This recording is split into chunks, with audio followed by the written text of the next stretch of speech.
एक मुलाकात जरूरी है, जरूरी जीने के लिए। हाँ, मुलाकात जरूरी है, जरूरी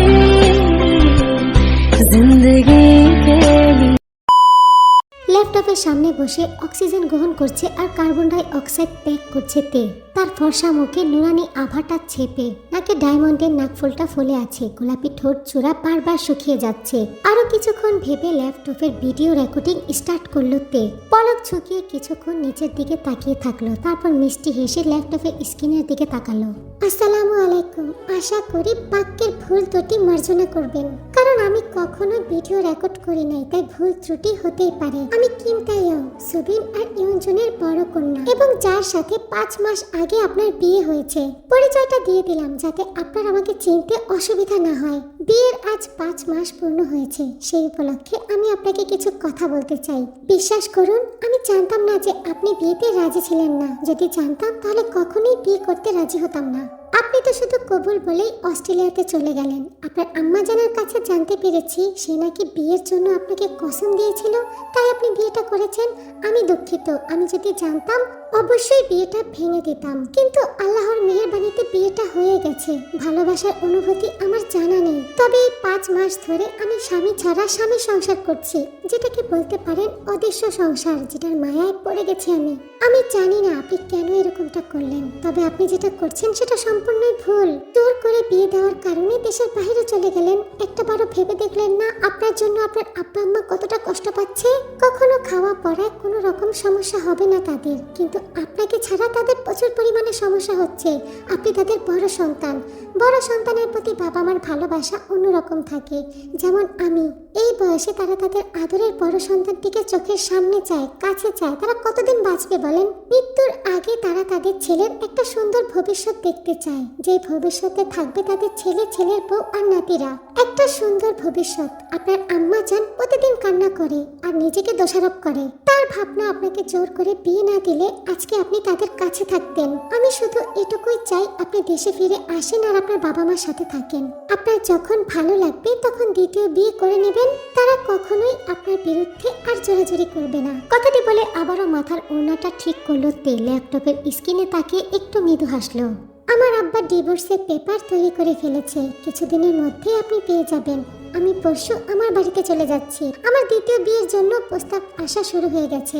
হয়তো মাসখানেকের মধ্যে বিয়ে হয়ে যাবে। আমি আপনার জন্য মন থেকে দোয়া করে যাব। আল্লাহ আপনাকে দ্বিতীয়বার সুন্দর একটা জীবন দান করুক। ভালো থাকুন, ভালো রাখুন এবং ভালোভাবে বাঁচুন। আসসালামু আলাইকুম, আল্লাহ হাফেজ। ভিডিওটা সেন্ড ইমেল করে বড় একটা নিঃশ্বাস ফেললো তে। চোখ দিয়ে টপ টপ করে পানি পড়ে গেছে। ল্যাপটপটা গুছিয়ে রেখে টেবিল ছেড়ে উঠে দাঁড়ালো। নিজ দায়িত্বে নিজের সমস্ত কাপড় চোপড় আর জিনিসপত্র লাগেজে ভরলো। মিস্টার কায়ের 2টি ছেলে। বড় ছেলে হচ্ছে জংকুক আর ছোট ছেলে হচ্ছে সুগা। বড় ছেলে বিজনেস করে, অস্ট্রেলিয়াতে আছে, আর ছোট ছেলে লন্ডন থেকে পড়াশোনা শেষ করে আজকেই দেশে ফিরে আসছে। কায়ের স্ত্রী আয়ু অত্যন্ত শান্ত আর সরল একজন মহিলা। স্বামী আর বড় ছেলে সব সময় বিজনেসের কাজে এদেশ ওদেশ ঘুরে বেড়ায়। অনেক ব্যস্ত তারা। ছোট ছেলে তো লেখাপড়ার জন্য দেশের বাইরে চলে গেছে, বাড়িতে একাই থাকতো। হঠাৎই আয়ু অসুস্থ হয়ে পড়ে। অস্ট্রেলিয়া থেকে বড় ছেলে ইমার্জেন্সিতে মাকে দেখার জন্য দেশে ফিরে আসে।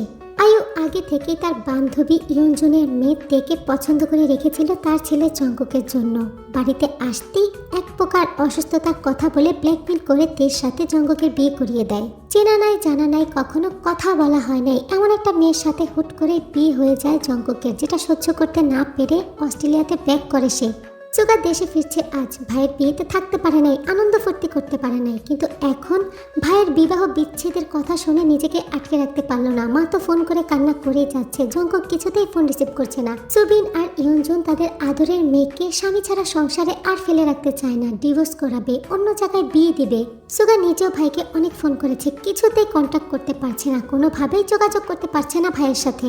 এয়ারপোর্ট থেকে বের হয়ে দ্রুত গাড়িতে উঠল সোগা, উদ্দেশ্য নিজের বাড়ি। বিশাল অ্যাপার্টমেন্টের গেট দিয়ে গাড়িটা প্রবেশ করে। গাড়ি থেকে নেমে উল্টো দিক ঘুরে হাঁটতেই লাগে, ঠিক তখনই একটা মেয়ের সাথে ধাক্কা লাগে সোগার। হোয়াট দা কথাটি কমপ্লিট করতে পারে না সোগা, তার সামনে ফ্লোরে পড়ে আছে একটা মেয়ে, চিমসাম গঠনের পিচ্চি সুন্দরী একটা মেয়ে। দেখে বোঝাই যাচ্ছে যে ইন্টারে পড়ে, পরনে সাদা রঙের একটা কলেজ ড্রেস। ইস, আমাকে ধাক্কা কেন দিলেন? আমি ব্যথা পেয়েছি তো। পরে গিয়ে হাতের কনুইয়ের উপরে ব্যথা পেয়েছে জিমিন। ব্যথার জায়গা স্পর্শ করতে করতে মিষ্টি কণ্ঠে সোগাকে উদ্দেশ্য করে কথাটি বলল জিমিন, যার কণ্ঠটি শোনা মাত্রই হার্টবিট ফাস্ট হয়ে গেছে সোগার। অপলক দৃষ্টিতে তাকিয়ে আছে, ধরে তুলছেও না, সে শুধু দেখেই যাচ্ছে সাদা স্কুল ড্রেস পরা সাদা পরিটাকে। এবার জিমিন অভিমানী চোখ নিয়ে ওপর দিকে মুখ তুলে তাকায়। সোগার চোখের সাথে চোখ পড়তেই সোগার শরীরটা কেঁপে ওঠে। সোগা ধপ করেই হাঁটু ভাঁজ করে জিমিনের সামনে বসে পড়ে। ড্রাইভার তো আশ্চর্য হয়ে সোগার কাণ্ড দেখছে। জিমিন হাঁ করে তাকিয়ে আছে সোগার মুখের দিকে। অনেক ব্যথা লেগেছে পরি। জিমিন আবারও হাতের কনুইয়ের দিকে তাকায়, তারপর আশেপাশে তাকিয়ে দেখে কোথাও কেউই নাই। তারপর আবারও অভিমানী চোখে সোগার চোখের দিকে তাকায়। কথা বলছো না কেন পরি? খুব ব্যথা লেগেছে তাই না? জিমিন আবারও আশেপাশে তাকায়। এবার সোগার চোখের দিকে তাকিয়ে বলে, ধাক্কা লেগে ব্যথা তো আমি পেয়েছি, পরি পায় নাই। আমার নাম জিমিন। আপনার কি অলৌকিক শক্তি আছে? পরি দেখতে পারেন আপনি? জিমিনের মিষ্টি কণ্ঠে বোকা বোকা কথা শুনে সোগা হেসে দেয়। জিমিনের হাতটা ফ্লোরের সাথে ঘষা লেগে একটু চামড়া ছিলে গেছে। সোগা পকেট থেকে রুমাল বের করে জিমিনের হাতে ধরিয়ে দেয়। আই এম সরি বিউটি, আমার ভুল হয়ে গেছে। আসলে আমি অনেক তাড়াহুড়ায় ছিলাম। অনেকদিন পর দেশের বাইরে থেকে এসেছি, তাই মায়ের সাথে দেখা করার জন্যই তাড়াহুড়া করছিলাম। তোমাকে ব্যথা দিয়ে দিলাম, আমি ইচ্ছা করে দেই নাই। জিমিন তো কিছুটা অভিমানী আর কিছুটা অ্যাংরি লোকেই তাকিয়েছিল সোগার মুখের দিকে। মা শব্দটা শোনার সঙ্গে সঙ্গে চোখের দৃষ্টি একেবারে সফট হয়ে যায় জিমিনের। মা, মা আছে আপনার? তোমার নাই? না, আমি ছোট থাকতে আমার আম্মু মারা গেছে। তাহলে কার সাথে থাকো? বাবার সাথে। সুগা কিছুক্ষণ তাকিয়ে থাকে জিমিনের মুখের দিকে, তারপর বলে, এখানেই থাকো? C5-এ। কথাটি বলতে বলতেই সুগা জিমিনকে ফ্লোর থেকে টেনে দাঁড় করায়। ইস, তোমাকে তো আমি ব্যথা দিয়ে দিলাম। সমস্যা নেই, আপনি যান না, আপনার মা অপেক্ষা করছে। কিন্তু আমার যে খুব গিল্ট ফিল হচ্ছে, আমি ইচ্ছা করে দেই নাই। আরে সমস্যা নাই, আমি বুঝতে পেরেছি, যান না, আপনার আম্মু অপেক্ষা করছে। কিন্তু আমি তো খুব অনুশোচনায় ভুগছি। আরে এটা একটা অ্যাক্সিডেন্ট। সুগা আরো কিছু বলতেই যাবে, তার আগে জিমিনের বাবা চিহক পেছন থেকে জিমিনকে ডাক দিতেই জিমিন ঘুরে তাকায় আর সুগার সাথে কোনো প্রকার কোনো কথা না বলেই দৌড়ে বাবার কাছে চলে যায়। এই পড়ি, শুনে যাও। কিন্তু কে শুনে কার কথা? একেবারে পিচ্চি বাচ্চার মতো দৌড়ে চলে যায় বাবার কাছে জিমিন। জিমিনকে ছুটে যেতে দেখে সুগা দাঁড়িয়ে দাঁড়িয়ে হাসে, একদম পিচ্চি পড়ি। তারপর বড় বড় পা ফেলে দ্রুত লিফটে উঠে পড়ে সুগা। সুগাকে দেখা মাত্রই আয়ু জড়িয়ে ধরে জোরে কান্না করে দিয়েছে, আর সাথে দাঁড়িয়ে আছে কাই। সুগাও চুপচাপ মাকে জড়িয়ে ধরে সোফাতে বসে থাকে। অনেকদিন পর সন্তানকে বুকে পেয়ে বুকটা হালকা হয়ে গেছে আয়ুর। বাবা, তোর ভাইটা কেন এমন করলো বলতো? মেয়েটা কোন দিক দিয়ে খারাপ ছিল? ঘরের লোক কি ঘর ছেড়ে চলে গেছে, আমি একা হয়ে গেছি। আমি কি খুব বড় অপরাধ করেছি বল? আমার শিক্ষা হয়ে গেছে, আর কখনোই তোদের মতের বিরুদ্ধে যাব না। যা বলবি তাই করব। বিয়ে করতে চাইলে করবি, না করতে চাইলে না করিস। ভাবি চলে গেল বাবা, তোমরা আটকাতে পারলে না? কি বলে আটকাতাম বল? জঙ্কুক যদি ফোনে বলতো অপেক্ষা করতে, তাহলে না আটকানো যেত। সে তো ফোনই ধরে না। আমার নিজের মেয়ে নাই দেখে যে অন্য মেয়ের বাবা মার কষ্ট বুঝবো না, অতটা অপদার্থ আমি না। নিজের পায়ে নিজে কোড়াল মারলো জঙ্কুক। এমন ভালো মেয়ে আর কখনো পাবে না ও। স্বামী ছাড়া 5 মাস একটানা শ্বশুর বাড়িতে থেকেছে, একটা টো শব্দ পর্যন্ত করে নাই। বাবা মা কতবার এসেছে ওকে নেওয়ার জন্য, চায় নাই। মেয়ের টেনশনে লাস্ট উইক সুবিন সাহেব হার্ট অ্যাটাক করেছে। কিভাবে আটকে থাকতো এখানে বল? শেষ পর্যন্ত বাবা মার কথাতে রাজি হয়েছে, ও চলে গেছে। খুব শীঘ্রই অন্য জায়গায় বিয়ে দিয়ে দিবে ওকে। সুগার এখন তো তার ভাই জঙ্কুকের প্রতি প্রচুর পরিমাণে রাগ উঠছে। চুপচাপ বসে থাকলো কিছুক্ষণ, বাবা মাকে শান্ত করে নিজের রুমে গেল। কেটে গেছে 7টা দিন। 7 দিন সুগা অনেক ট্রাই করেছে তের সাথে দেখা করার, কিন্তু তেকে কোথাও পায় নাই। বাসায় নাই ওরা সবাই বাড়ি তালা মেরে কোথাও একটা গেছে।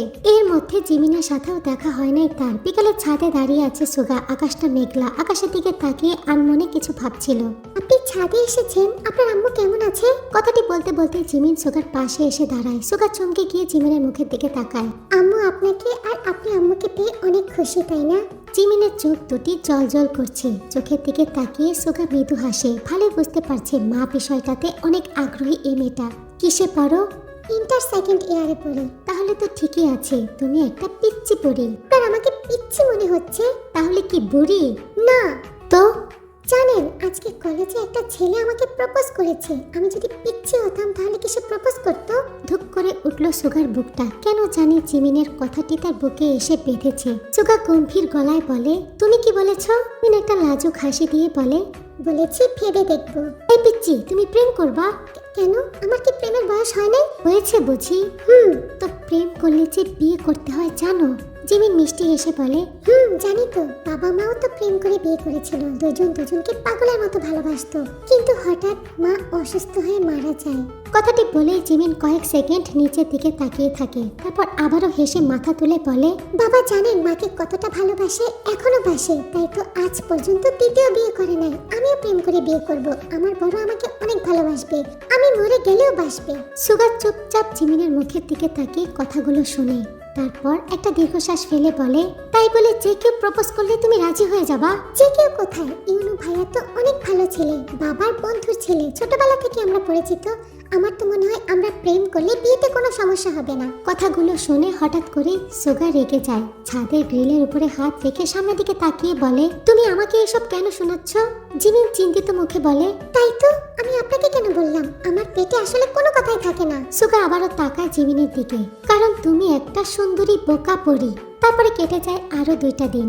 এই 2 দিনে কাই আরো কন্টাক্ট করার চেষ্টা করেছে জঙ্কুকের সাথে। অফিসিয়ালি ভাবেও কন্টাক্ট করতে চেয়েছে, কিন্তু কোনোভাবেই কন্টাক্ট করতে পারছে না। এদিকে সুগা তো তেদেরকে খুঁজে যাচ্ছে, কিন্তু ফ্যামিলি সূত্রে তারা কোথাও যেন লাপাত্তা হয়ে গেছে। কোনোভাবেই কোনো কন্টাক্ট করতে পারছে না। বিদেশ থেকে এসেছে আজ 9 দিন। এই 9 দিন ধরে সুগা একই কাজ করছে। ঘুম থেকে উঠে ব্রেকফাস্ট করে তেকে খুঁজতে বের হয়। একটাবার তের বাবা মার সাথে কথা বলতে চায় সুগা। সুগার ভাই জঙ্কুক চলে গেছে, কিন্তু একবারের জন্য ওকে ডিভোর্স দিবে এরকম কথা তো সে বলে নাই। আর তাছাড়া তার ভাই যেখানে ডিভোর্স দেয় না, সেখানে তার ওয়াইফকে অন্য জায়গায় বিয়ে কিভাবে দিবে তারা? সুগা জানে তার ভাই প্রচুর পরিমাণে রাগী, অ্যারোগেন্ট টাইপের। তার ডিসিশন নিতে অনেক সময় লাগে। যদি বাড়ি ফিরে এসে বলে আমার বউ কই, আমার বউ লাগবে, যদি রাগ দেখায়, একবার রাগ উঠলে তাকে সামলানো বড়ই কঠিন। প্রতিদিনের মতো আজকেও সকালবেলা ঘুম থেকে উঠে ব্রেকফাস্ট করে তৈরি হয়ে বের হয়েছে সুগা বাসা থেকে তেকে খুঁজতে।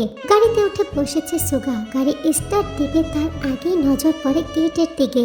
সামনের দিকে দৃষ্টি পড়তে থমকে যায় সুগা। গেটের সামনে জিমিন দাঁড়িয়ে আছে। লাল রঙের শাড়ি পরেছে, ঠোঁটে লাল লিপস্টিক দিয়েছে, খোলা চুলে কানের পেছনে লাল গোলাপ কেটেছে, মুখে একটা মিষ্টি হাসি। জিমিনকে দেখেই বুকের মধ্যে ধুকপুকানি শুরু হয়ে যায় সুগার। মেয়েটা এত সুন্দর করে শাড়ি পরে সকাল সকাল কোথায় যাচ্ছে? তাহলে কি ওই ছেলেটার প্রপোজালে রাজি হয়ে গেল? প্রথম দেখাতেই জিমিনকে পছন্দ হয়েছে সুগার, কিন্তু ভাই ভাবির কারণে সংসারে অশান্তি, তাই নিজেরটার দিকে লক্ষ্য দিতে পারছিল না। সুগা বসে ভাবতে ভাবতে জিমিন গেট দিয়ে বের হয়ে যায়। সুগা আবারও তাকায় গেটের দিকে। জিমিনকে না দেখতে পেয়ে অস্থির হয়ে যায় সুগা। তাড়াতাড়ি করে গাড়ি স্টার্ট দেয়। একটু সামনে গিয়ে দেখে জিমিন রিক্সার জন্য দাঁড়িয়ে আছে। সুগা গিয়ে গাড়িটা সোজা জিমিনের সামনে দাঁড় করায়। জিমিন ভয় পেয়ে 2 কদম পিছিয়ে যায়। সে বুঝতে পারে না গাড়ির মধ্যে কে আছে। সুগা দ্রুত গাড়ি থেকে নেমে জিমিনের সামনে গিয়ে দাঁড়ায়। এত সেজে গুজে কোথায় যাচ্ছ তুমি? জিমিন কিছুটা আশ্চর্য হয়ে তাকায় সুগার দিকে। আপনাকে কেন বলবো? কেন বলবে না? সমস্ত কথাই তো বলে দাও। আজকে বললে কি দোষ? তখন আমি বোকা ছিলাম, এখন আমি চালাক হয়ে গেছি। সুগা ভুরু কুচকে তাকায় জিমিনের দিকে। সে ভালোই বুঝতে পারছে তার কথাটা তাকেই ফিরিয়ে দিচ্ছে। সুগা কয়েক সেকেন্ড চুপ করে ভাবে, তারপর নরম গলায় জিমিনকে বলে, আচ্ছা যেখানেই যাও, এভাবে রোদের মধ্যে দাঁড়িয়ে থাকতে হবে না। আমার গাড়িতে ওঠো, আমি নামিয়ে দেব। ঠিক তো, রোদ তো অনেক উঠেছে, রিক্সাও পাচ্ছি না, দাঁড়িয়ে থাকতে থাকতে ঘেমে যাচ্ছি। এর থেকে ভালো না গাড়িতে উঠে পড়ি। ইউমিন একসাথে গাড়িতে উঠে বসেছে। সুগা গাড়ি স্টার্ট দিয়েছে, তবে খুব আস্তে আস্তে গাড়ি চালাচ্ছে। এত আস্তে গাড়ি চালাচ্ছে দেখে জিমিন কিছুটা বিরক্ত হয়ে তাকায় সুগার দিকে। সুগা গাড়ি চালাচ্ছে আর আনমনে কিছু একটা ভাবছে। আপনি কি এভাবে গাড়ি চালান? এর থেকে তো রিক্সা স্পিডে যায়। সুগার ধ্যান ভেঙে যায় জিমিনের কথায়। কোথায় যাবে তুমি? কোথায় নামবে? সামনে কফি শপে। কেন? কফি শপে কি? ইউনু ভাইয়া অপেক্ষা করছে। উনি প্রপোজ করেছিল না, সময় চেয়েছিলাম, সময় শেষ, তাই যাচ্ছি। কথাটি শোনার সঙ্গে সঙ্গে জোরে গাড়ি ব্রেক কষে সুগা। বিকালবেলা ছাদে দাঁড়িয়ে আছে সুগা। 2 হাত পকেটে গুজে আকাশের দিকে তাকিয়ে আনমনে কিছু ভাবছে।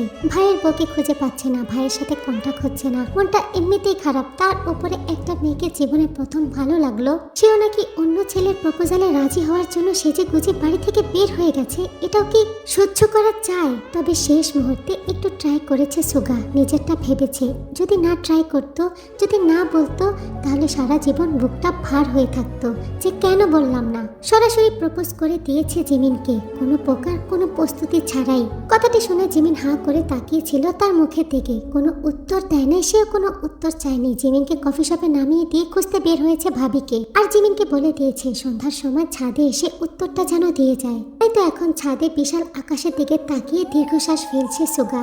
আকাশটা গর্জন দিচ্ছে, যেন ভারী বর্ষণ হবে। নীল রঙের একটা শাড়ি পরে কোটি কোটি পায়ে সুগার পেছনে এসে দাঁড়িয়েছে জিমিন। জিমিন ফস করে একটা নিঃশ্বাস ফেলে, সঙ্গে সঙ্গে সুগার বুকটা ধুপ করে ওঠে।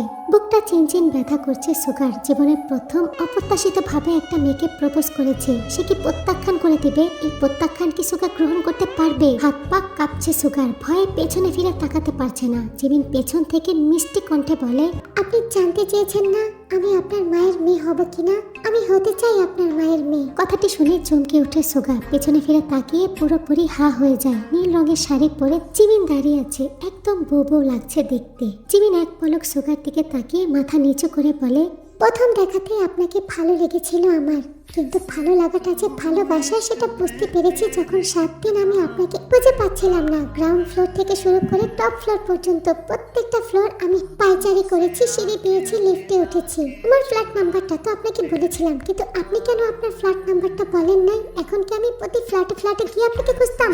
হা করে জিমিনের কথা শুনছে। মানে কি? মানে বুঝতে পারছেন না? আমি যখন আমার ফ্ল্যাটের নাম্বারটা বলেছিলাম তখন আপনার তো সৌজন্য রক্ষার্থে আপনারটা বলা উচিত ছিল। আমি তো আপনারটা জানার জন্যই আমারটা বলেছিলাম। এত দূর ভেবে ফেলেছো তুমি? তাহলে অন্য ছেলের প্রপোজাল অ্যাকসেপ্ট করার জন্য শাড়ি পরে সেজেগুজে কোথায় যাচ্ছিলে? জিমিন একটু হাসে, তারপর সুগার দিকে এক কদম এগিয়ে গিয়ে বলে, ওই সমস্ত কথা সব মিথ্যা। মানে 7 দিন একটানা খোঁজার পর আপনাকে ছাদে যখন পেলাম তখন কিভাবে মেয়ে হয়ে আপনাকে প্রপোজ করতাম? তাই তো আমি এই সমস্ত কথা বানিয়ে বলেছি। যদি আমি তোমাকে প্রপোজ না করতাম, আমি তো চাই আপনি করবেন, কারণ আপনার চোখে আমি প্রেম দেখেছি। সাংঘাতিক পরি তো তুমি, এই ছোট্ট বয়সে এত কিছু বোঝো কিভাবে? বলেছিলাম না বাবা মা প্রেম করে বিয়ে করেছে, আমার রক্তে প্রেম আছে। চোখ দেখলেই বুঝতে পারি চোখের ভাষা। তো মাথাটা একটু ঝুঁকিয়ে আনে জিমিনের দিকে, তারপর চোখের দিকে তাকিয়ে বলে, এখন দেখে বলো আমার চোখে কি দেখতে পাচ্ছ?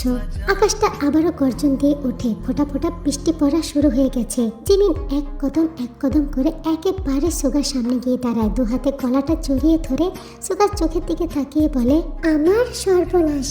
কথাটি বলে সুগার সাথে নিজের ঠোঁটটা মিশিয়ে দেয়, আর সঙ্গে সঙ্গে মুষল ধারায় বৃষ্টি শুরু হয়। সুগার এক হাত জিমিনের কোমরে আর এক হাত জিমিনের পিঠে চেপে ধরে রেখেছে নিজের সাথে। ঠোঁট মিশিয়ে কত সময় যে পার করেছে হিসাব নাই।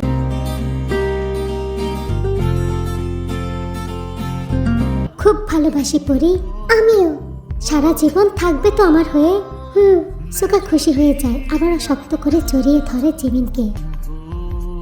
বৃষ্টি তো এখনো পড়ছে, সন্ধ্যা হয়েছে। আবছা আবছা আলোর মধ্যে দুজন দাঁড়িয়ে দুজনকে কিস করছে। কিস ব্রেক করে সুগা তাকায় জিমিনের শরীরের দিকে। পা থেকে মাথা পর্যন্ত দেখে জিমিনের শাড়িটা ভিজে একেবারে শরীরের সাথে লেপ্টে আছে। ঘোর লাগা চোখে জিমিনের পা থেকে মাথা পর্যন্ত পর্যবেক্ষণ করে সুগা। জীবনে প্রথমবার কোনো মেয়েকে এতটা কাছে পেয়েছে, তাও আবার যাকে ভালোবাসে তাকে। তো কিছু চাওয়া মনের মধ্যে জেগে ওঠে, কিন্তু নিজেকে সংযত রেখে জিমিনকে বলে, সকাল থেকে মাথাটা নষ্ট করে দিয়েছ আমার। শাড়ি কেন পরেছ? শাড়িতে তোমাকে মারাত্মক লাগে। ওই ছেলের সামনে তুমি শাড়ি পরে কেন গিয়েছ? প্রচুর পরিমাণে অধিকার নিয়ে একটু অ্যাংরি টোনে জিমিনের হাতটা চেপে ধরে কথাগুলো বলে সুগা। জিমিন আশ্চর্য হয়, তবুও কিছুই বলে না। একটু আগেই তো অধিকারটা দিয়েছে সে নিজেই। জিমিন আবারও খট করে সুগার গলাটা জড়িয়ে ধরে মাথাটা উঁচু করে সুগার মুখের কাছে মুখ নিয়ে বলে, মাথাটা কি নষ্ট হয়ে গেছে না আইকিউ লেভেল লস? একটু আগে না বললাম কেউ প্রপোজ করে নাই, কারোর সাথে দেখা করতে চাই নাই, ওটা তো মিথ্যা বলেছিলাম। সুগা একটু শান্ত হলো জিমিনের কথা শুনে, তারপর কোমরটা আবারও শক্ত করে জড়িয়ে ধরে বলে, তাহলে শাড়ি পরে কোথায় যাওয়া হয়েছিল আমার পরিটার? আজকে 13 অক্টোবর, আমার জন্মদিন। বান্ধবীদের সাথে সেলিব্রেশন করতে গিয়েছিলাম। ইস কি কপাল আমার, জীবনের প্রথম কাউকে ভালোবেসেছি, তার জন্মদিনটাও জানি না। এই তো আজকে জানলেন, সামনের দিনগুলোতে মনে রাখবেন আর আমাকে অনেক সুন্দর সুন্দর গিফট দিবেন। কিন্তু পরি, আজকে তো তোমাকে আমি কোনো গিফট দিতে পারলাম না। কে বলেছে দিতে পারলেন না? আজকের দিনটাতে তো আপনি আজ তো আপনাকে আমাকে দিয়ে দিলেন, আপনাকেই তো পেলাম। আর হ্যাঁ, খবরদার বলছি, যদি অন্য কোনো মেয়ের দিকে কখনো তাকিয়েছেন না, তাহলে চোখগুলো তুলে ফেলবো। আর তোমাকে যদি দেখি আমি ছাড়া অন্য কারো সামনে শাড়ি পরেছ কিংবা শাড়ি পরে খোলামেলা রাস্তায় হাঁটছো, তাহলে তোমার ঠ্যাং ভেঙে ফেলবো। জিমিন হাসে, সঙ্গে সুগাও হাসে। মাকে কবে পাচ্ছি? খুব শীঘ্রই পাবে পরি। তারপর খুব দ্রুতই সুগা জিমিনের কথা তার বাবা মাকে জানায়। বাবা মা রাজি হয়ে যায় আর জিহপের সাথে কথা বলে। জিমিনও রাজি, জিহপও রাজি। বড় ছেলে তো রাগ করে অস্ট্রেলিয়া বসে আছে, বউটাকে খুঁজে পাচ্ছে না, কিন্তু ছোট ছেলেকে হারাতে চায় না আয়ু। তাই যেভাবে বলেছে সুগা সেভাবেই রাজি হয়ে গেছে তারা। আজ 23 দিন হয়েছে সুগা দেশে ফিরেছে। এর মধ্যে প্রেম করে ফেলেছে, বিয়েও ঠিক হয়ে গেছে। 1 মাস পূরণ হয়ে গেছে, তে চলে গেছে। বোগাম বিছানায় শুয়ে বেশ আরামে জঙ্কুকের হারিয়ে যাওয়া ল্যাপটপটা খুঁটিয়ে খুঁটিয়ে দেখছে। বিশাল কাচের জানালার সামনে দাঁড়িয়ে জঙ্কুক উল্টো দিকে ঘুরে সিগারেট খাচ্ছে আর ধোঁয়া ছাড়ছে। বিছানায় উপর হয়ে ল্যাপটপ দেখতে দেখতে বোগাম বলে, চুরি করা ল্যাপটপটা আবার ফেরত দিয়ে দিল। তোর কাজের লোকটা তো বড় অদ্ভুত জঙ্কুক। জঙ্কুক সিগারেট টেনে ধোঁয়া ছাড়তে ছাড়তে বলে, জানি না কেন দিল। বোগাম ল্যাপটপটা ওপেন করে দেখে 1 মাস আগের একটা ভিডিও মেল। একটা মেল এসেছে 1 মাস আগে, নোটিফিকেশন ভাসছে, দেখেছিলি? বোগাম কিউরিসিটি নিয়ে ল্যাপটপের মধ্যে ভিডিওটা খুঁজে বের করে ওপেন করে। ভিডিওটি প্লে করতেই একটা ঠান্ডা ভদ্র শান্ত আওয়াজ জঙ্কুকের কানে পৌঁছায়। বোগাম তো ট্যাপ ট্যাপ করে তাকিয়ে দেখছে স্ক্রিনের ওপাশে বসা মেয়েটিকে। জঙ্কুক কিছুক্ষণ চুপ করে দাঁড়িয়ে থাকে, তারপর দ্রুত পায়ে বোগামের হাত থেকে ল্যাপটপটা নিয়ে নিজের দিকে ঘোরায়। মেয়েটিকে প্রথম দেখেই জঙ্কুকের শরীরে রক্ত চলাচল যেন বন্ধ হয়ে গেল। আমার আব্বা ডিভোর্সের পেপার তৈরি করে ফেলেছে, কিছুদিনের মধ্যে আপনি পেয়ে যাবেন। আমি পরশু আমার বাড়িতে চলে যাচ্ছি। আমার দ্বিতীয় বিয়ের জন্য প্রস্তাব আসা শুরু হয়ে গেছে, হয়তো মাসখানেকের মধ্যে বিয়ে হয়ে যাবে। আমি আপনার জন্য মন থেকে দোয়া করে যাব। আল্লাহ আপনাকে দ্বিতীয়বার সুন্দর একটা জীবন দান করুক।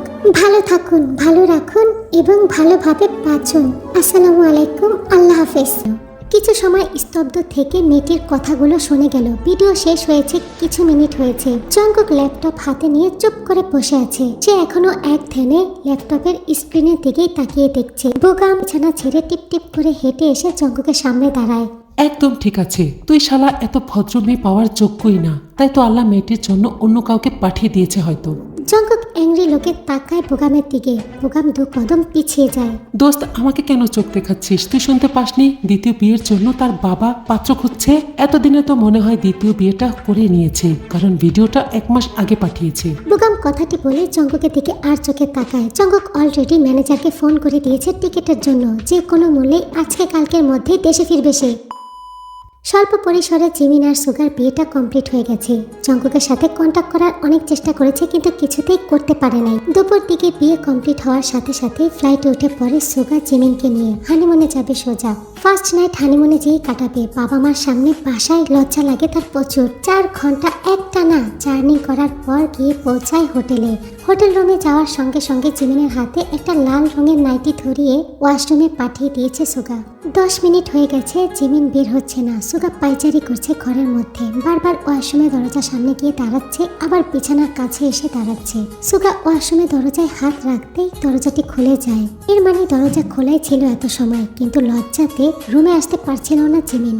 জিমিনকে এইরকম ড্রেসে দেখে সুগা প্রচুর পরিমাণে ফিল করে। নিজের ঠোঁট নিজেই কামড়ায়। দ্রুত পায়ে এগিয়ে গিয়ে জিমিনকে পাজা কোলে নিয়ে সোজা বিছানায় চলে যায়। শরীরের সমস্ত ভর জিমিনের উপরে ছেড়ে দেয়। আহ, আপনি এত ভারী কেন বেবি? একটু ভার ছেড়েছি বলেই হাঁপিয়ে যাচ্ছ। পুরোটা আমি যখন তোমার মধ্যে ঢুকে পড়বো তখন কি অবস্থা হবে তোমার? যা, এভাবে কেউ বলে? হ্যাঁ, আমি এভাবেই বলি। বৃষ্টিতে কাক ভেজা হয়ে যখন আমার সামনে দাঁড়িয়েছিলে ছাদে, নিজেকে খুব কষ্ট করে আমি কন্ট্রোল করেছি। আজকে কিন্তু নিজেকে সামলাতে পারবো না। যদি কষ্ট হয় একটু সহ্য করে নেবা আমার জন্য। জিমিন 2 হাত দিয়ে সুগার গলাটা জড়িয়ে ধরে বলে, আপনার দেওয়া আদরগুলোর মধ্যে যদি কষ্ট থাকে সেটাও আমি মাথা পেতে নেব। কথাটি বলেই সুগার ঠোঁটের সাথে নিজের মিলিয়ে দেয়। ভাবে জিমিনের ঠোঁটে করতে থাকে sugar. Lucky girl, she got married to a boy like you. She'd kick you out if she ever knew about all the you told me that you do. Dirty boy, you know everyone is talking on the scene. I hear them whispering about the places that you've been and how you don't know how to keep your business clean.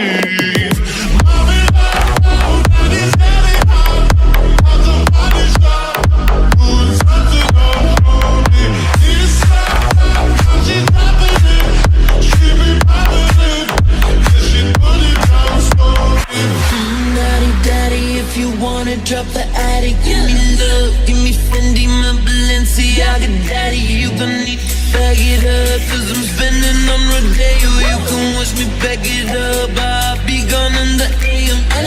He got me Prada, got me Miu Miu like Rihanna. He always want me 'cause I never cause no drama.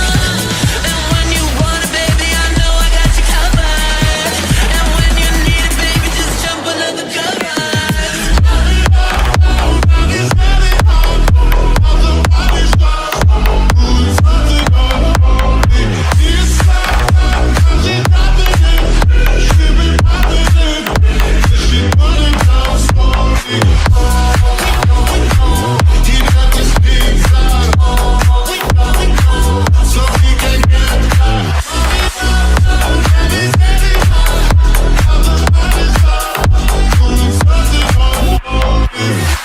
ওয়াশরুমে দাঁড়িয়ে আছে সুগা shower নেওয়ার জন্য বাথটবের মধ্যে গরম পানি দিয়ে ধরছে। হোটেল রুমের বিছানায় শুয়ে গড়াগড়ি করে কান্না করছে জিমিন।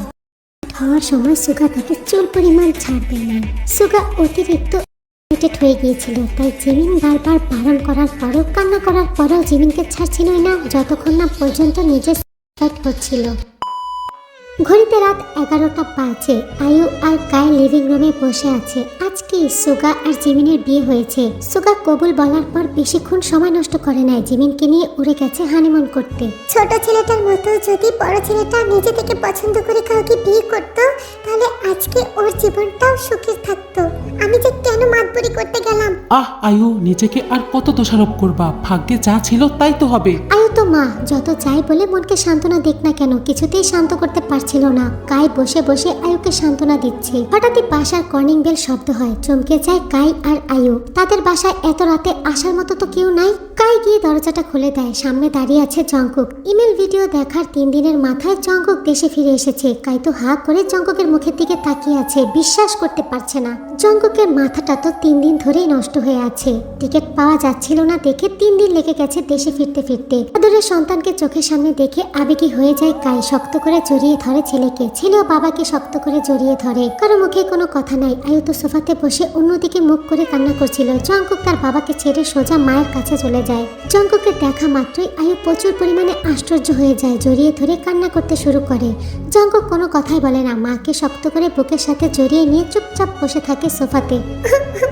বাবা, এতদিন পর মায়ের কথা মনে পড়লো। আমি কি খুব বড় অপরাধ করে ফেলেছি? আমাকে ক্ষমা করে দে। তুই যা বলবি তাই হবে। তোর জীবনের ডিসিশন তুই নিবি। যেভাবে তুই সুখে থাকিস সেভাবেই আমার সুখ। তুই চিন্তা করিস না বাবা। ইয়ঞ্জনরা ডিভোর্স পেপার তৈরি করে ফেলেছে। তুই চাইলে কালকের মধ্যে ডিভোর্স হয়ে যাবে। কিসের ডিভোর্স আম্মা? আমি কি একবার বলেছি আমি ডিভোর্স দিতে চাই? আমার অবর্তমানে আমার বউ তোমাদের কাছে ছিল আম্মা। সে কি করে পারলো এই বাড়ি থেকে বের হয়ে যেতে? তার বাবা মা কি করে পারে তার বিয়ে ঠিক করতে? জংকুক, তুমি যেভাবে কথা বলছো, তোমার কথা শুনে মনে হচ্ছে তুমি যাওয়ার সময় বলে গিয়েছিলে বউকে আমরা যেন দেখে রাখি, তুমি ফিরে আসবে। তুমি তো কিছুই বলো নাই। অত কিছু বুঝি না আমি বাবা। আমার ওয়াইফকে অন্য জায়গায় বিয়ে দিতে চাইলে আমি আইনত ব্যবস্থা নেব। আয়ু তো অনেক খুশি হয় জংকুকের ডিসিশনে। তার সাথে অনেক চিন্তায় পড়ে যায়। ইয়ঞ্জুন আর সুবিন যদি টেকে না দেয় তাদের কাছে।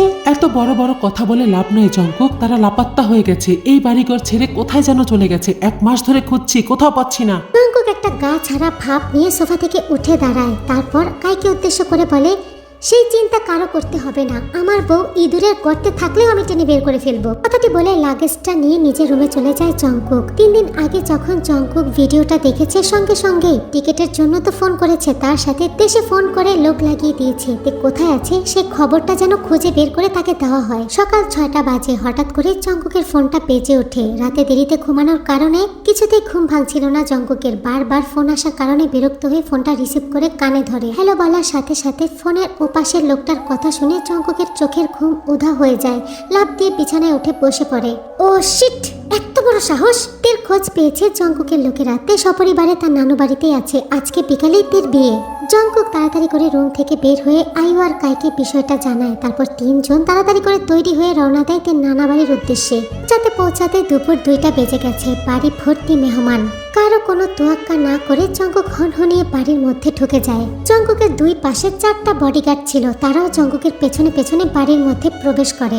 আয়ু আর কাই অসহায় ভাবে পেছনে হেঁটে হেঁটে বাড়িতে ঢুকছে। জঙ্কুকে দেখা মাত্রই বাড়ির পরিবেশটা একেবারে শীতল হয়ে যায়। যারা যারা জঙ্কুককে চিনতো তারা তো চিনেই ফেলেছে, আর যারা চিনতো না তারা হা করে তাকিয়ে আছে। লিভিং রুমের সোফাতে একটা ছেলে বসে আছে, তার সাথে হলুদ রঙের জামদানির কাপড় পরে বসে আছে তে, মাথা নিচু করে মাথায় ঘোমটা দিয়ে। কাজী সামনে বসে আছে, বসে বসে কাবিননামা লিখছে। হয়তো এখনো বিয়েটা হয় নাই, আর হলেও জঙ্কুকের কিচ্ছু আসে যায় না, কারণ প্রথম স্বামী থাকতে দ্বিতীয় বিয়েটা অবৈধ।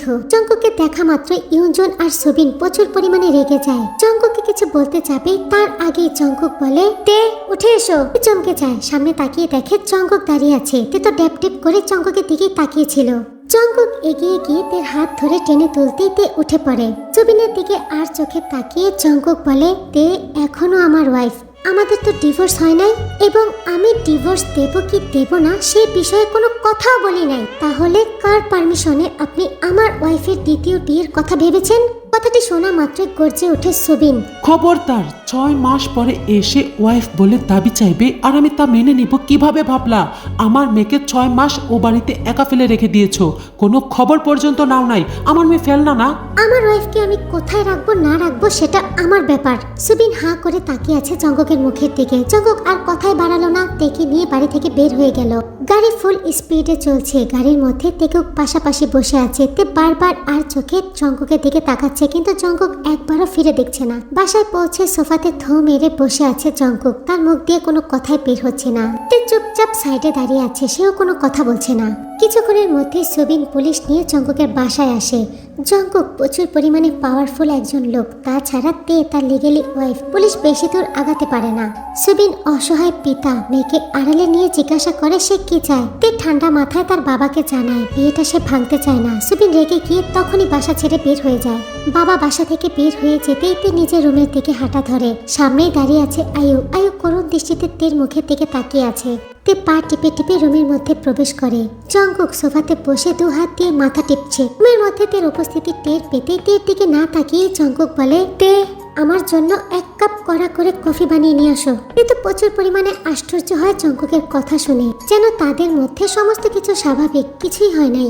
দাঁড়ায় না, চুপচাপ কিচেনে চলে যায়। জঙ্কুকের জন্য কড়া করে কফি বানিয়ে এনে টি টেবিলের উপরে রাখে। জঙ্কুক তের দিকে না তাকিয়ে কফির মগ হাতে নিয়ে কফিতে চুমুক দেয়, 1 বার 2 বার। তারপর কফির দিকে তাকিয়েই তেকে উদ্দেশ্য করে বলে, কাবার্ড খুলে দেখো, তোমার কাপড় আছে, ওখান থেকে যেটা পছন্দ হয় সেটা নাও, জলদি ওয়াশরুমে যাও আর শাওয়ার নিয়ে তাড়াতাড়ি বের হও। তে আশ্চর্য হয়, কয়েক সেকেন্ড জঙ্কুকের মুখের দিকে তাকিয়ে থাকে। যাওয়ার সময় সমস্ত কিছু নিয়ে গেছে, এখন কাপড় কোথায় পাবে? তে কোনো কথাই বলে না, চুপচাপ কাবার্ডের সামনে গিয়ে কাবার্ড খুলে দেখে কাবার্ড ভর্তি নতুন কাপড় চোপড়ের, শাড়ি, 3 পিস থেকে শুরু করে টপস, কোনো কিছুর অভাব নাই। যেন 6 মাসের শপিং একদিনেই করে ফেলেছে জঙ্কুক। তে ছট করে পেছনে ফিরে জঙ্কুকের দিকে তাকায়। জঙ্কুক এখনো মাথা নিচু করে কফি খাচ্ছে। জঙ্কুক বুঝতে পেরেছে তে তার দিকে তাকিয়ে আছে। কফিতে চুমুক দিয়ে আবারও জঙ্কুক বলে, রাতের বেলা এত ভারী কাপড় পরার দরকার নাই, নাইটি আছে, ওখান থেকে একটা পরো। তে এখনো চুপচাপ জঙ্কুকের অর্ডার অনুযায়ী একটা নাইটি নিয়ে ওয়াশরুমে চলে যায়। 10 মিনিটের মাথায় গোসল করে বের হয় তে। এবার জঙ্কুক মাথা তুলে তের দিকে তাকায়। জঙ্কুকের চোখ লাল হয়ে গেছে। জঙ্কুকের এইরকম দৃষ্টি দেখে তে কেঁপে ওঠে। জঙ্কুক উঠে দাঁড়ায়, তে ভয় পেয়ে যায়। জঙ্কুক এক পা করে তের দিকে আগাতে আগাতে বলে, তোমার এত সাহস কি করে হয় তে, আমার পারমিশন ছাড়া আমার বাড়ি থেকে বের হয়ে যাওয়ার? কথাটি বলতে বলতে একেবারে তের সামনে চলে যায় জঙ্কুক। তের হাত ধরে টেনে নিয়ে ড্রেসিং টেবিলের সামনে দাঁড় করায়। ড্রয়ার থেকে হেয়ার ড্রায়ার মেশিন বের করে সুইচ অন করে দেয়। তারপর নিজের হাতে তের চুল ধরে ধরে মেশিন দিয়ে চুল শুকাতে লাগে। তে থরথর করে কাঁপছে। জঙ্কুকের এইরকম ব্যবহার সে হজম করতে পারছে না। জঙ্কুক আবার বলে, পারমিশন ছাড়া তুমি এই বাড়ির বাইরে গেছো, তার ওপর আবার অন্য ছেলের পাশে বউ সেজে বসেছ। আজকের পর থেকে হলুদ রঙের কোনো কাপড় পরবে না তুমি। ওই কাপড়টা যেন আমি এই বাড়িতে না দেখি। জঙ্কুকের প্রত্যেকটা ওয়ার্ডের সাথে তে কেঁপে উঠছে। আমি 6 মাস তোমার কাছে না আসি, 6 বছর না আসি, 6 যুগ না আসি, তুমি এখানেই থাকবে, এখানেই থাকতে বাধ্য তুমি। তুমি জীবন জঙ্কুকের ওয়াইফ, মনে থাকবে? মনে থাকবে? মনে থাকবে আমার? এটাই লাস্ট, এরপরে আর কখনো মুখে বোঝাবো না, একেবারে খুন করে ফেলবো। তে জঙ্গকের কোল্ড ব্যবহারে প্রচুর পরিমাণে ভয় পেয়ে গেছে, কান্না করে দিয়েছে তে। জঙ্গক হেয়ার ড্রায়ারটা অফ করে দিয়ে তেকে উদ্দেশ্য করে বলে, আমার লাগেজটা খোলো আর কাপড়গুলো গুছিয়ে রাখো, আর চোখ দিয়ে আর এক ফোঁটা পানি বের হলে এমন ব্যবস্থা করব সারা রাত কান্না করতে হবে। তে ভয় পেয়ে যায়, শুকনো ঢোক গিলে কান্নাটা থামায়, দু চোখ মুছে গিয়ে জঙ্গকের লাগেজ খুলে জঙ্গক গিয়ে বিছানায় শুয়ে পড়ে। কালো রঙের একটা নাইটি পরেছে তে, লম্বা লম্বা চুলগুলো কোমর পর্যন্ত। বিছানায় শুয়ে জঙ্গক তাকিয়ে দেখছে তেকে। তে এক এক করে জঙ্গকের কাপড়গুলো কাবার্টে ভাঁজ করছে। সমস্ত কাপড় গোছানো শেষ হতেই জঙ্গক তেকে উদ্দেশ্য করে বলে, লাইট অফ করো আর আমার কাছে আসো। তে বাধ্য ওয়াইফের মতো রুমের লাইট অফ করে দিয়ে ডিম লাইট জ্বালিয়ে দেয়। গুটি গুটি পায়ে বিছানার কাছে যেতেই জঙ্গক এক হাত উঁচু করে তের দিকে বাড়িয়ে দেয়। আমার কাছে আসো তে। তে আবারও শুকনো ঢোক গিলে জঙ্গকের হাত ধরতে জঙ্গক টান দিয়ে তেকে নিজের বুকের উপরে ফেলে দেয়। আই এম সরি বিয়ের পর তোমাকে রেখে চলে যাওয়ার জন্য। মা আমাকে না জানিয়ে হঠাৎ করে বিয়েটা ঠিক করে ফেলে। আমার মাথায় আকাশ ভেঙে পড়ে। ছোট্টবেলা থেকে বেস্ট বিজনেসম্যান হওয়ার ইচ্ছা আমার। বেস্ট বিজনেস অ্যাওয়ার্ডের জন্য আমি অনেক পরিশ্রম করেছি। এমন একটা টাইমে আমার বিয়েটা হয়েছে যেখানে হয়তো আমার বিবাহিত জীবনকে টাইম দিতে হতো, নয়তো আমার বিজনেসকে। তুমি আমার সহধর্মিণীতে, তোমাকে দেওয়ার জন্য সারাটা জীবন পড়ে আছে আমার। 6টা মাস কি খুব বেশি হয়ে গিয়েছিল তোমার কাছে? জঙ্গক তেকে বুকের উপরে চেপে রেখে কথাগুলো বলছিল। তে কাপা কাপা গলায় বলে, আপনি আমাকে একটা ফোনও করেন নাই। একবার ফোন করলে বারবার ফোন দিতে ইচ্ছা করতো তে। আমিও রক্তে মাংসে করা মানুষ, আমার ফিলিংসকে কত ইগনোর করতাম আমি। তাহলে আমি যে মেলটা পাঠিয়েছিলাম সেটা দেখেন নাই? ওহ, এই সমস্ত নষ্টের গোড়া হচ্ছে আমার বাসার কাজের লোকটা। তুমি মেল পাঠানোর 6 দিন আগে বাসার কাজের লোক বাসা থেকে ল্যাপটপ সুদ্ধা অনেক জিনিস নিয়ে চুরি করে পালিয়েছিল। 5 দিন আগে নিজে থেকে ল্যাপটপটা আমাকে ফিরিয়ে দিয়ে গেছে। আর 4 দিন আগে আমি তোমার ভিডিওটা দেখেছি। তুমি জানো তোমার ভিডিওটা দেখার পরে আমার কি অবস্থা হয়েছে? পায়ের নিচের মাটি কেঁপে গেছে আমার। এটা সত্যি। বিয়ে নিয়ে আপত্তি ছিল, মায়ের সাথে রাগ করেছি, অভিমান করেছি, কিন্তু যত যাই হোক না কেন তে, তুমি আমার বউ, আমি কখনো তোমাকে অস্বীকার করি নাই। তাহলে আপনার স্বপ্ন রেখে এখন কিভাবে এসেছেন? স্বপ্ন তো পূরণ হয়ে গেছে, অ্যাওয়ার্ডটা পেয়ে গেছি আমি 1 মাস আগে। তে জঙ্গকের বুক থেকে মাথা তুলে জঙ্গকের মুখের দিকে তাকিয়ে বলে, তাহলে 1 মাস আগে কেন আসলেন না? 1 মাস আগে আসলে খালি হাতে ফিরে যেতে হতো। আমি তো আর খালি হাতে ফিরতে চাই না। মানে হচ্ছে আমার সকল বিজনেসের হেড অফিস হচ্ছে অস্ট্রেলিয়াতে, আর আমাকে ওখানে থাকতে হবে। কিন্তু তোমার বর তো ফ্যামিলি ছাড়া একা অস্ট্রেলিয়াতে থাকবে না, তোমাকে আর বাবা মাকে সঙ্গে নিয়েই থাকবে। ভিসার জন্য ওয়েট করছিলাম, না হলে 1 মাস আগে আসতাম। কিন্তু তুমি এটা কি করলা? 5 মাস ওয়েট করতে পেরেছো, 1টা মাস পারলা না। তে চুপ করে আছে, কি উত্তর দিবে সে? জঙ্গক আবারও বলে, আমি চাইলে এই সমস্ত কিছু তোমার বাবা মার সামনে ভরা মজলিসে বলতে পারতাম, কিন্তু কারো কাছে কোনো কিছু এক্সপ্লেন করার জন্য আমি বাধ্য না। আমি শুধু তোমাকে বলতে বাধ্য, আর আমার কথা আমি বলে দিয়েছি। এখন তুমি আমাকে বলো, কোন সাহসে অন্য ছেলের পাশে পৌঁছে যে বসেছো তুমি? জঙ্গক ধমকের সুরে কথাটি বলতেই তে কেঁপে ওঠে। সঙ্গে সঙ্গে জঙ্গক থেকে শুয়ে নিচে উঠে পড়ে তের উপরে। এক হাত দিয়ে তের গালটা শক্ত করে চেপে ধরে নিজের মুখটা তের মুখের কাছে নিয়ে বলে, চুপ করে আছো কেন তে? বলো, কোন সাহসে অন্য ছেলের পাশে তুমি পৌঁছেছে বসেছো? তে ভয় পাচ্ছে, চোখ দিয়ে অনবরত পানি পড়ছে। জঙ্গক এমন ভাবে গালটা চেপে ধরে আছে তে কথাই বলতে পারছে না। বলো, চুপ করে কেন আছো? বলো, কোন সাহসে বসেছিল অন্য ছেলের পাশে? কথাটি বলতে বলতে জঙ্গক মাথা নিচু করে একেবারে তের মুখের সাথে নিজের মুখটা মিশিয়ে দেয়। তবে এখন পর্যন্ত তের গাল ছাড়ে নাই। বলো, চুপ করে কেন আছো? বলো। জঙ্গকের হার্টবিট প্রচুর পরিমাণে ফাস্ট হয়ে গেছে, সঙ্গে তেরটা শরীরের সাথে শরীর লাগাতে দুজনেই দুজনের হার্টবিট ফিল করতে পারছে। তবে জঙ্গক এখন পর্যন্ত তের গাল ছাড়ছে না, তে কান্না করেই যাচ্ছে। আর জঙ্গক তের মুখের সাথে মুখ মিশিয়ে ওই অবস্থাতেই আছে। I am sorry. দুজনে কথা বলছে, দুজনের ঠোঁট স্পর্শ হচ্ছে, নাকের সাথে নাক ঘষা লাগছে। কি সরি? কিসের সরি? আরেকটার জন্য আমার কলিজাটা বের করে দিয়েছিলে তুমি। তুমি কি একাই অদৃশ্য সংসার করেছো? আমিও তো করেছি তোমার সাথে অদৃশ্য সংসার। তে 2 হাত দিয়ে জঙ্গককে জড়িয়ে ধরে। আমি পরিস্থিতির শিকার হয়ে গিয়েছিলাম। কি এমন পরিস্থিতি তৈরি হয়ে গেল তে? 5টা মাস সংসার করেছো, আরেকটা কথাটি শেষ করতে পারে না জঙ্কুক, তার আগেই তে জঙ্কুকের ঠোঁটে Who be the king of the sound? Bust a bus back, just put a lock on the town. Now the bitches be coming from miles around. See, they be coming, cause they know how to gouge. Turn it up, now you know who holding the throne. So give me the crown. Niggas saluting and trying to give me a pound. I don't really fuck with you niggas is clowns. Making the bitch strip and throw this shit on the ground. That's the way that it go. When we up in the spot, the shit be flooded with hope. Come on, see we can make it. দেয়। Jungkook তো শক্ত করে গাল চেপে ধরেছিল তীর করার সঙ্গে সঙ্গে হাতের বাঁধনটা একেবারে ঢিলা হয়ে যায়। করেই যাচ্ছে জঙ্কুকের ঠোঁট নিজের মুখের মধ্যে করেই যাচ্ছে। জঙ্কুক আস্তে করে তের গাল ছেড়ে দিয়ে তের হাত ধরে 1 মিনিট একটানা করার পর তে আস্তে করে জঙ্কুকের ঠোঁট ছেড়ে দিয়ে ঠোঁটে বলে আমি আপনার সাথে দৃশ্যমান সংসার করতে চাই জঙ্কুক, পুরোনো কথা ভুলে যান। I love you. বিয়েটা শুধুমাত্র আমার আপনার সাথেই হয়েছে, অন্য কারোর সাথে সংসার আমি কখনোই করতাম না। আমি সারা জীবন আপনার সাথে অদৃশ্য হয়ে সংসার করে যেতাম। বাবা মা জোর করে বসিয়েছিল আমাকে, তবে আমি তো ডিসিশন নিয়েছিলাম। কথাটি শেষ করার আগে এবার জঙ্কুক পড়া স্টার্ট করে দেয়। Format it, touch it, bring it, pay it, watch it, turn it, leave it, stop, format it, touch it, bring it, pay it, watch it, turn it, leave it, stop, format it. 2 minute এক করার পর জঙ্কুকের ঠোঁট ছেড়ে দিয়ে বলে, চুপ, আর না, আর একটা কথা বলবা না তুমি। অদৃশ্য রোম্যান্স, অদৃশ্য বাসর অনেক করেছি আমি তোমার সাথে, আজকে দৃশ্যমান করবো সব, কিচ্ছু বাধা দিতে পারবা না। আই লাভ ইউ তে, I love you too Jungkook. জান সঙ্গে সঙ্গে তে এক টান দিয়ে ফিতাটা খুলে দেয়। এটি সরাও জানতে হাত দিয়ে এটি 2 দিক দিয়ে টেনে একেবারে সরিয়ে দেয়। আমার শার্টের বোতাম জান। Touch it, bring it, pay it, watch it, turn it, leave it, stop, format it. তে একটা করে শার্টের সমস্ত বোতাম খুলে দিয়ে জঙ্কুক সারাটা শরীরের ভর ছেড়ে দেয় তীর পরে। কি শান্তি! জঙ্কুকের এই রকম প্রতিক্রিয়া দেখে তে নিজেকে সামলাতেই পারছে না, নিজের ঠোঁট নিজেই প্যাট করছে। জঙ্কুক মাথা নিচু করে দেয় When it well, then you beat up the coochie, you be making it swell, trying to hide the smell of the sexy and on the Chanel. Then you try to walk with the drugs, so no one could করে। Jungkook আসতে আমি ব্যথা পাই।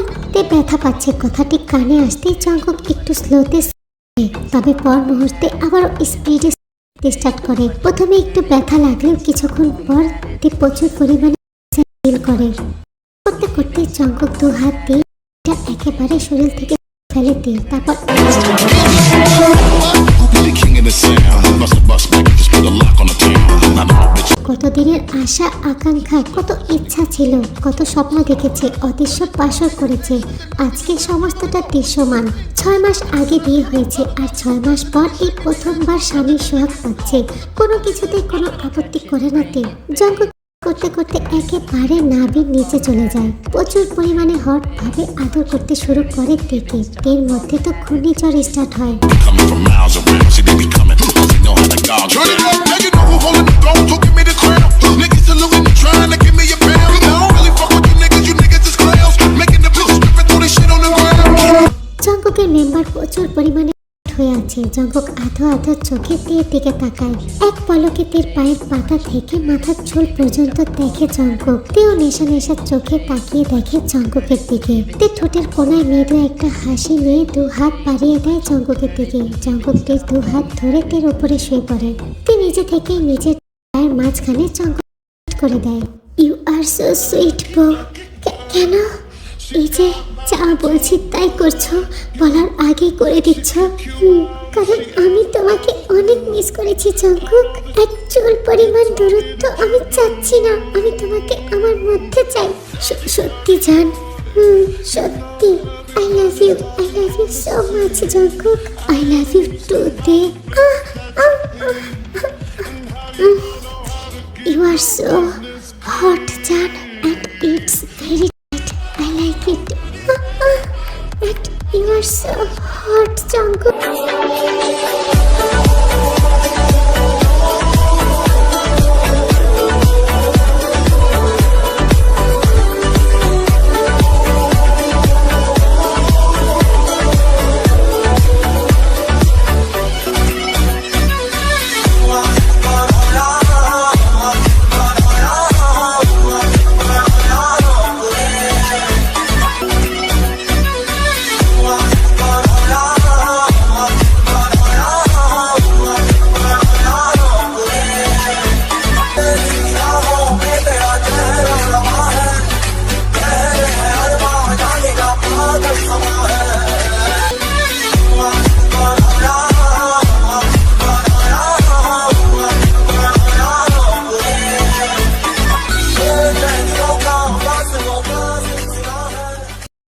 মাসের বিবাহিত জীবনে এই প্রথমবার তেকুক একে অপরের সাথে দৃশ্যমান রোম্যান্স করছে। দৃশ্যমান ভাবে হচ্ছে দুজনের কল্পনাতে তো সংসার করেছে, কল্পনাতে রোম্যান্স করেছে, কিন্তু দৃশ্যমান একে অপরকে পেয়ে দুজনেই পাগল হয়ে গেছে।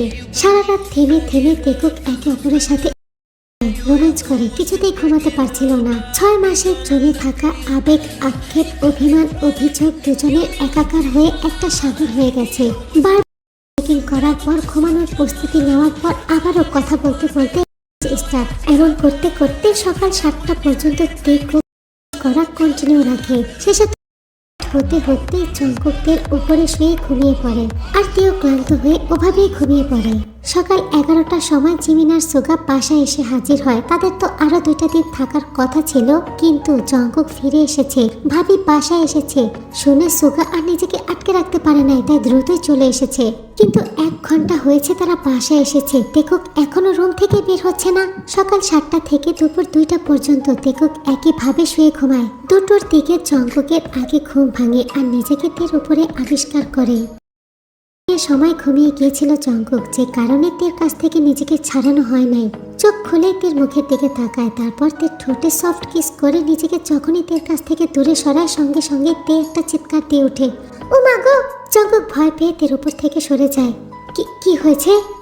কি আর হবে বুঝতে পারছো না? পড়ে যাচ্ছে। জঙ্কুক ভালোভাবে তেকে লক্ষ্য করে দেখে তের ফুল বডিতে পার্পল মার্ক দিয়ে ভরে দিয়েছে জঙ্কুক। গলাটার অবস্থা একেবারেই খারাপ। জঙ্কুক হাসতে হাসতে বিছানা ছেড়ে নামে, তারপর তেকে কোলে করে ওয়াশরুমে চলে যায়। দুজন একসাথে গোসল করে। জঙ্কুক কাবার খুলে তের জন্য নিজে পছন্দ করে একটা 3 পিস বের করে। এই মুহূর্তে শাড়ি পরা যাবে না, তাহলে আর গলা ঢাকতে পারবে না। তে 3 পিস পরে সুন্দরভাবে মাথায় কাপড় দিয়ে শরীরটা ভালোভাবে ঢেকে নিয়েছে। ঘড়ির দিকে তাকিয়ে দেখে 3:30 বাজে। তের ভীষণ লজ্জা লাগছিল। দরজা খুলে রুম থেকে বের হবে কিভাবে, দরজার সামনে দাঁড়িয়ে ভাবছিল।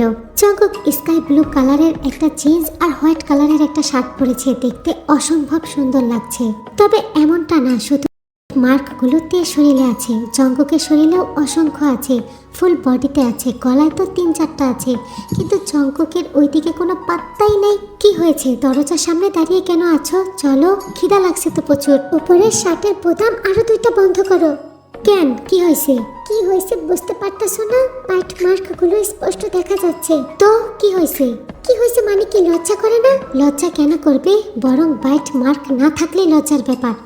কি আবার? 6 মাসে এই প্রথমবার বউয়ের কাছে এসেছি, বউ আমার কাছে এসেছে, দুজনকে আদর করব, এটাই স্বাভাবিক, এটা নিয়ে এত লজ্জার কিছু নাই। রুম থেকে বের হওয়ার জন্য দরজাটি খুলে জঙ্কুক, তবে বের হয়ে যাওয়ার আগে তের দিকে ঘুরে তাকিয়ে তের 2 গালে হাত দিয়ে বলে, জান পাখি, তোমাকে অনেক ভালোবাসি আমি। পুরো পৃথিবীর কাছে আমি বাঘ, তোমার কাছে সারা জীবন বিড়াল হয়ে থাকতে রাজি। তবে তোমার কাছে আমার একটাই চাওয়া, কখনো আমাকে অসম্মান করবে না, আর কারো কাছ থেকে আমার দেওয়া ভালোবাসাগুলো লুকানোর চেষ্টা করবে না। মনে থাকবে তো জান?